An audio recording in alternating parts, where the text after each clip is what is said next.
Et merci beaucoup pour l'invitation. Je suis ravie d'être là. Et donc, comme Nicolas vous a présenté, je vais principalement vous parler de MKRN3 aujourd'hui. Et donc, c'est la Macorine Ring Finger 3, pour lequel des mutations, pertes de fonction ont été identifiées chez des patients avec des pubertés précoces centrales et dont les rôles et le mécanisme d'action n'étaient encore inconnus. Donc, je vais aller très vite sur la puberté, qui est vraiment une période de développement intense et qui permet l'acquisition des caractères sexuels secondaires, qui permet ensuite à l'âge adulte d'avoir une fertilité optimale.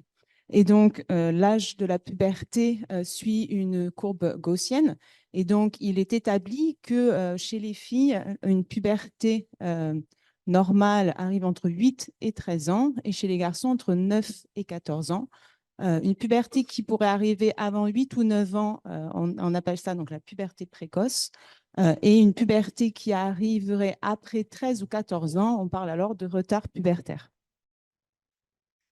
Et donc, la puberté, c'est l'activation de l'axe-HPG et en particulier l'activation de la sécrétion de GnRH par les neurones GnRH qu'il y a au sein de l'hypothalamus. Donc, ces neurones à GnRH vont sécréter de la GnRH qui va permettre d'activer la sécrétion de LH et de FSH et ensuite activer la sécrétion des hormones stéroïdes sexuelles. Et donc, ces neurones GnRH en amont dans l'hypothalamus sont contrôlés par différentes neurones et je vous parlerai un petit peu donc, des neurones à kispeptine et à neurokinine B. Et donc, ce qu'il faut savoir, c'est que cette sécrétion de GnRH évolue au cours de la vie. Donc, on a une première activation de l'axe HPG au moment fœtal et ensuite néonatal, ce deuxième pic, on l'appelle la mini-puberté. Et ensuite, il y a une forte quiescence de cette sécrétion pendant toute l'enfance avec une réactivation de cette sécrétion au moment de la puberté. Et donc, il existe à la fois des facteurs excitateurs qui vont être réactivés au moment de la puberté, mais également des facteurs inhibiteurs qui sont responsables de cette quiescence, en sachant que ce soit l'environnement, la nutrition ou la génétique peut modifier ces différentes modulations. Et donc, ce qui se passe, c'est que quand cette sécrétion de GnRH arrive trop tôt, on a ce qu'on appelle la puberté précoce centrale. Et donc, il y a différentes gènes qui sont connus pour réguler la fertilité ou la régulation de la puberté. Donc là, c'était des exemples, en particulier, par exemple, pour la déficience de GnRH qui cause l'hypogonadisme hypogonadotrope. On connaît donc le gène kispeptine ou son récepteur. On a aussi des mutations dans le gène GnRH ou dans son récepteur. Aujourd'hui, donc, je vais vous parler de MKRN3, donc, qui avait, comme je vous l'ai déjà dit, a été identifié chez des patients. Donc, c'est des mutations perte de fonction qui étaient dues à une avancée, qui causaient une avancée de la puberté. Et donc, ça, c'est la structure protéique de MKRN3. Donc, c'est une ubiquitin ligase qui a un ring finger qui, du coup, suggeste vraiment une activation de ubiquitin ligase qui permettrait la dégradation de certaines protéines par le protéasome. Et donc là, vous avez différentes mutations maintenant de MKRN3. Il faut savoir qu'à l'heure d'aujourd'hui, quand la CPP est d'ordre familial, ça fait partie des mutations les plus communes qui est retrouvée partout dans le monde et qui est maintenant screenée particulièrement à chaque fois qu'il y a une CPP d'origine familiale. Donc, ce qui est intéressant aussi, c'est qu'MKRN3 est en fait localisé au niveau du chromosome 15 dans la région critique du Prader-Willi syndrome. Et donc, c'est un gène qui est soumis à l'empreinte maternelle et donc qui est exprimé seulement sur l'allèle paternel. Et donc là, c'est un exemple de famille avec des mutations de MKRN3. Donc là, par exemple, vous avez un père qui a cette mutation, mais qui n'est pas malade, qui a reçu la mutation par sa mère. Mais par contre, il va donner la mutation à ses enfants qui vont être affectés par la puberté précoce centrale. Et donc là, c'est juste des exemples, en fait, c'est une sorte de moyenne d'âge de puberté de ces patients qui ont des mutations pour MKRN3. Donc, chez les filles, on a un âge moyen d'apparition de la puberté autour de 6 ans. Chez les garçons, c'est un peu moins drastique. On a une apparition de la puberté qui est en dessous des 9 ans, mais qui est vraiment à la limite. C'est un petit peu moins flagrant que chez la fille. Et donc, chez la souris, on a montré en fait que MKRN3, au niveau du noyau arqué, donc c'est une région très importante pour l'initiation de la puberté dans l'hypothalamus. Et donc, en fait, on a une forte expression de MKRN3 tôt dans le développement postnatal. Donc, chez la souris, là, on est entre P10 et P15, en sachant qu'on va avoir une diminution drastique au cours du développement postnatal, bien avant même l'initiation de la puberté, qui est entre P30 et P40 chez la souris. Et donc, tout ça nous a fait penser qu'on avait bien un inhibiteur de la puberté, ce qui était assez intéressant à l'époque parce qu'on avait identifié plusieurs activateurs, mais pas d'inhibiteurs encore à ce jour. Voilà, mais du coup, quels sont les mécanismes d'action de MKR3? Est-ce que MKR3 agit directement au niveau des neurones à GnRH ou sur neurones à kispeptine ou sur un neurone qui est inconnu à l'heure actuelle?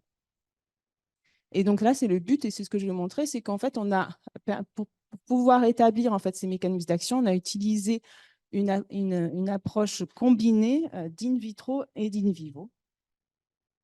Et donc, pour commencer, je vais vous présenter notre approche in vitro. Donc, on est parti de cellules souches, et donc, comme l'a bien présenté juste avant moi, on a donc utilisé des IPS humaines, avec lesquels on a utilisé en fait la technique CRISPR-Cas9 pour induire une délétion d'MKRN3 dans ces cellules. Et donc, des cellules pluripotentes indifférenciées humaines, on a utilisé un protocole de différenciation pour en fait générer des neurones hypothalamiques. Donc ça a été fait en collaboration avec le laboratoire de Florent Merkel, qui avait mis au point en fait ce protocole de différenciation de neurones hypothalamiques. Donc, il faut compter à peu près une trentaine de jours pour avoir l'expression, par exemple, de POMC ou d'AGRP dans ces neurones. Donc, voilà. Et donc là, c'est juste, du coup, on a fait d'abord quelques screenings de qPCR, juste pour vérifier si l'expression des gènes était correcte avec le protocole de différenciation. Donc là, vous avez un gène, en fait, qui est connu comme étant un marqueur de pluripotence. Donc, on peut voir que OCT4 est très fortement exprimé dans les IPSL, mais pas du tout exprimé dans par les cellules, les NPC, les progéniteurs neuraux, et non plus dans les neurones hypothalamiques. On a ensuite regardé des marqueurs en fait, plutôt de progéniteurs neuraux, comme NKX2-1 et l'anestine, qui est fortement exprimé en fait, dans les neuronales progéniteurs, mais plus ensuite dans les hypothalamiques neurones. Et ensuite, on a regardé donc, des neurones hypothalamiques avec l'expression de MAP2, qui est un marqueur de neurones, mais aussi l'apparition de l'expression de POMC, de KIS1 et TAC3 qui est exprimé un peu de manière plus constitutive. TAC3 qui code pour neurokinine B. Et donc, on a pris ces cellules après 1 mois de différenciation et on a fait de l'RNA, on a étudié le transcriptome de ces cellules par RNA sequencing. Et donc, je ne vais pas aller dans le détail de tous les gènes, mais on a montré, on a découvert 176 gènes qui étaient upregulated et 228 gènes qui étaient downregulated. Et ce qui était intéressant surtout, c'est quand on a fait la gène ontologie de ces différents gènes, les pathways qui étaient majoritairement modifiés entre les souris contrôles et les souris mutants, les cellules souches. J'ai travaillé beaucoup chez la souris aussi, je vous présenterai ça après. Donc, sur les cellules contrôle et les cellules délétées pour MKRN3, on a des pathways surtout qui étaient modifiés dans tout ce qui était organisation de la matrice extracellulaire, le développement axonal, l'organisation des synapses et le développement de l'hypothalamus. Et donc, qui nous permettait de suggérer qu'il y avait vraiment une forte implication d'MKRN3 dans un rôle en fait dans le développement hypothalamique et l'organisation synaptique. Et ensuite, on est passé, donc moi je trouve que c'est intéressant de pouvoir avoir les deux modèles. Je pense que l'un sans l'autre ne marche pas tout le temps bien parce qu'on a besoin de la physiologie, mais en même temps, c'est vrai qu'avoir des cellules qui viennent de l'homme permet de faire une approche translationnelle qui est quand même très intéressante. Donc, une fois qu'on a passé sur ces cellules, ensuite, on a aussi étudié un modèle de souris knockout pour MKRN3. Donc, là, c'est un knockout, on va dire, constitutif. Ce qui est intéressant, c'est que chez la souris aussi, MKRN3 subit une empreinte maternelle. Donc, on a pu aussi générer les souris avec la mutation qui venait du père. Et donc, on a commencé à regarder si notre modèle, on pouvait l'utiliser chez la souris et que ça pouvait mimer le phénotype qu'on retrouvait chez l'homme. Donc, chez la souris, pour regarder l'initiation de la puberté, on regarde l'âge de l'ouverture vaginale et ensuite l'âge du premier œstrus. Donc, on fait des lavages vaginaux et on regarde le premier œstrus qui permet de regarder l'âge de la première ovulation. Et donc là, vous avez les contrôles donc en gris et les mutants en bleu. On peut voir que pour l'âge de l'ouverture vaginale, on n'a pas de différence significative. Par contre, pour l'âge de premier œstrus, on a une forte avancée de cet âge chez les souris KO par rapport aux souris wild-type. Et donc, on a regardé aussi chez le mâle. Donc, chez le mâle, le marqueur, c'est un peu plus difficile de regarder la puberté chez le mâle. On a moins de marqueurs. Le marqueur qui est utilisé à l'heure actuelle, c'est la séparation préputiale. Et donc, on peut voir qu'on va avoir une tendance en fait, à avoir une puberté précoce chez le mâle, mais qui n'est pas statistiquement significatif. Et donc, cela ressemble assez bien, on va dire, à ce qui est trouvé chez l'humain. En fait, on a vraiment une puberté qui s'est accélérée chez la souris femelle, avec une tendance à une puberté plus précoce chez le mâle, qui est un petit peu moins drastique. Ah oui, tout cela, en fait, on a suivi le poids corporel de ces souris parce qu'on sait que le poids peut aussi beaucoup changer l'initiation de la puberté. Là, on n'a pas observé de modification du poids entre nos souris contrôle et nos souris mutantes. Et donc ensuite, on a aussi regardé à l'âge adulte, parce que ça, c'est aussi quelque chose qui est intéressant, même chez les patients qui avaient des mutations pour MK1-3, c'est que les adultes, ensuite, n'ont pas l'air, en tout cas, d'avoir de problèmes de fertilité ou de cyclicité. On va dire, on est en train de regarder avec le vieillissement, mais pour le moment, sur des adultes, on va dire, un âge moyen, il n'y a pas l'air d'avoir d'effet ensuite de cette puberté précoce. Donc, on a regardé aussi chez la souris. Donc, on a suivi le cycle ovarien, le cycle oestrien. On voit que donc, chez la souris, on a un cycle de 4-5 jours avec des prostrus, oestrus, diœstrus. On voit qu'il n'y a pas de modification. On a aussi mis en fait les femelles et les mâles avec des mâles et des femelles contrôle et on a regardé le temps pour avoir la première portée, le nombre de portées, le nombre de petits pas portés. Et en fait, on n'a pas de modification de la fertilité à l'âge adulte. Et donc ensuite, donc on avait ce phénotype, on a voulu utiliser ce modèle pour regarder aussi les mécanismes d'action. Et donc, on a regardé donc, les neurones GnRH, on sait qu'ils sont activés par les neurones à kispeptine. Donc ça, kispeptine, ça a été identifié il y a plusieurs années maintenant chez des patients atteints d'hypogonadisme hypogonadotrope et c'est un des plus potentes, des plus forts activateurs des neurones à GnRH. Ça a été montré aussi chez les primates et aussi chez la souris. Et il est aussi connu que les neurones en fait, de kispeptine qui sont dans cette région du noyau arqué co-expriment la neurokinine B et dont les mutations ont été ici identifiées chez des patients avec des hypogonadismes hypogonadotropes. Et donc, on a commencé à regarder par ARN messager l'expression en fait des transcrits de ces différents facteurs. Donc, on a regardé l'expression de GnRH et on a regardé au cours du temps, donc à P10, P15 et P25, en sachant que MKN3 est très fortement exprimé à P10 et P15 et ensuite ça commence à diminuer. Donc, on n'avait pas de modification de l'expression du gène GnRH. Kispeptine, dans l'aire préoptique, en fait, c'est connu que chez la souris, ça augmente avec le développement. Donc, on a de nouveau cette augmentation, mais on n'a pas d'effet de MKR1-3.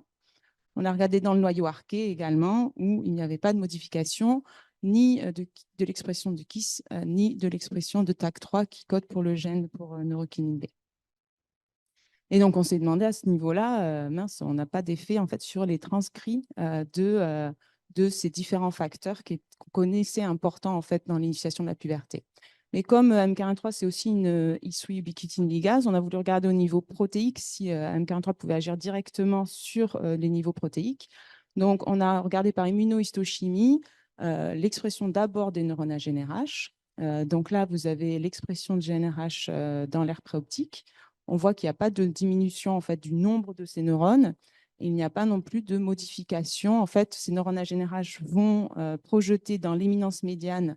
Et donc, je ne sais pas si on voit bien, mais c'est dans l'éminence médiane que la GNRH ensuite va être sécrétée pour être ensuite transmise à l'hypophyse qui est dessous. Donc, on n'a pas non plus en fait, de modification du niveau d'expression des GNRH dans l'éminence médiane. On a regardé ensuite donc, les neurones à kispeptine aussi. Donc, on a regardé deux âges, à PND15 et à PND25. On a pu observer en fait, une augmentation en fait, de l'expression, comme elle est connue, de kispeptine dans cette région au cours du développement postnatal, mais non plus de modification de l'expression protéique de kispeptine.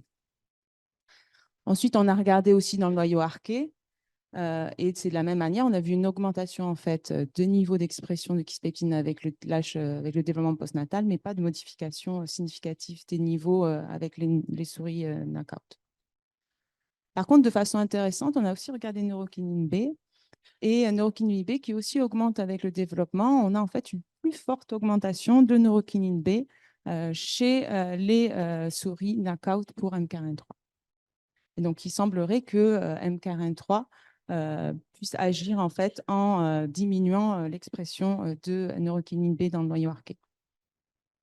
Et donc là, pour revenir et faire le lien avec les résultats qu'on avait trouvés sur les cellules souches, on sait en fait que la puberté, il y a aussi, c'est un très fort moment en fait de plasticité cérébrale. Et on sait que les neurones GNRH eux-mêmes en fait changent de morphologie au cours du développement postnatal. Donc là, vous avez en fait un neurone GNRH qui est prépubertaire, qui est donc beaucoup plus complexe. En fait, c'est des neurones qui sont assez atypiques, les neurones GNRH. Ils sont vraiment très simples en fait à l'âge adulte. Ils sont soit unipolaires, soit bipolaires. Ils vont avoir des prolongements très longs qui peuvent faire jusqu'à 100 micromètres pour atteindre l'éminence médiane. Et donc, en fait, ils sont plus complexes avant qu'ils maturent. Et avec la maturation, ils deviennent en fait moins complexes, mais par contre, ils vont avoir une densité d'épines dendritiques sur leur prolongement qui est beaucoup plus forte, due aussi avec l'augmentation en fait des projections excitatrices qui vont arriver au sein de ces neurones. Et donc, on s'est demandé si MKR3 pouvait agir en fait directement sur ces phénomènes. Et donc, on a commencé à regarder la morphologie des neurones à GNRH. Donc là, vous avez un neurone unipolaire, bipolaire et plus complexe. Et on a regardé en fait la proportion, le pourcentage de différents neurones qui étaient exprimés chez souris KO et wild-type. Et donc là, on n'a pas vu de différence non plus. Et ensuite, ce qu'on a regardé aussi, c'est par un marquage de Golgi. On a regardé dans le noyau arqué la densité des épines dendritiques. Et donc là, vous avez les épines en fait, dendritiques d'un neurone wild-type et KO. Et par contre, là, on a pu voir qu'il y avait beaucoup plus. En fait, il y avait une augmentation du nombre d'épines dendritiques sur les neurones du noyau arqué chez les souris KO pour MKRN3, qui montrerait donc que MKRN3 pourrait être aussi associé à des changements de plasticité synaptique au sein du noyau arqué.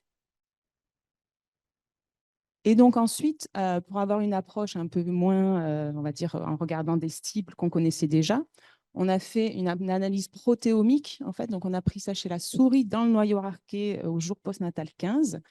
Et donc, par masse spectrométrie, on a fait une analyse protéomique en collaboration avec l'équipe de Steven Gigi pour identifier des cibles qui étaient peut-être inconnues. Et donc, on a découvert comme ça cette protéine IGF-2PP1, qui est l'insuline growth factor 2 binding protein, qui était augmentée, que ce soit chez les femelles ou chez les mâles, et bien exprimée en fait, dans le noyau arqué avec une augmentation en fait, d'IGF-2PP1 chez les souris KO.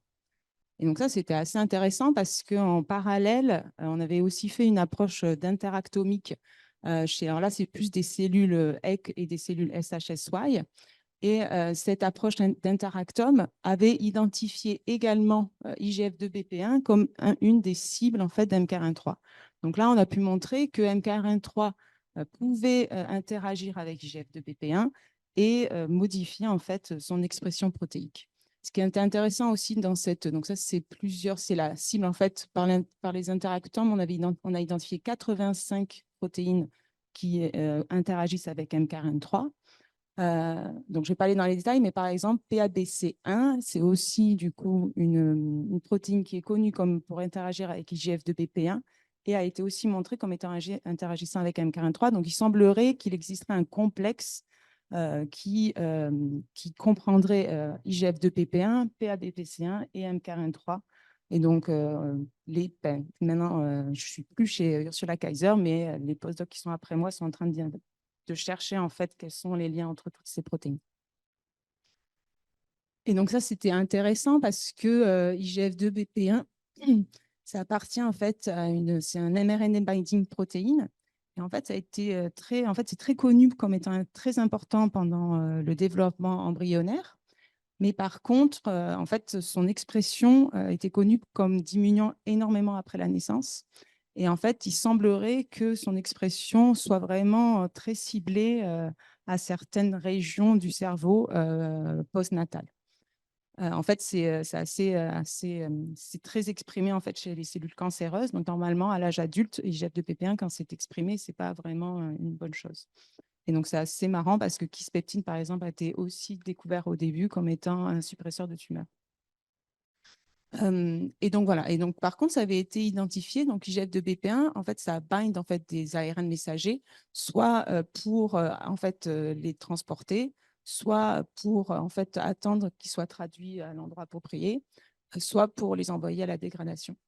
Et ça a été en fait montré comme étant impliqué pour le développement neuronal, le remodelage du cytosquelette. Par exemple, dans les neurones hippocampiques du cerveau, ils ont été montrés comme agissant sur l'arborisation dendritique de ces neurones.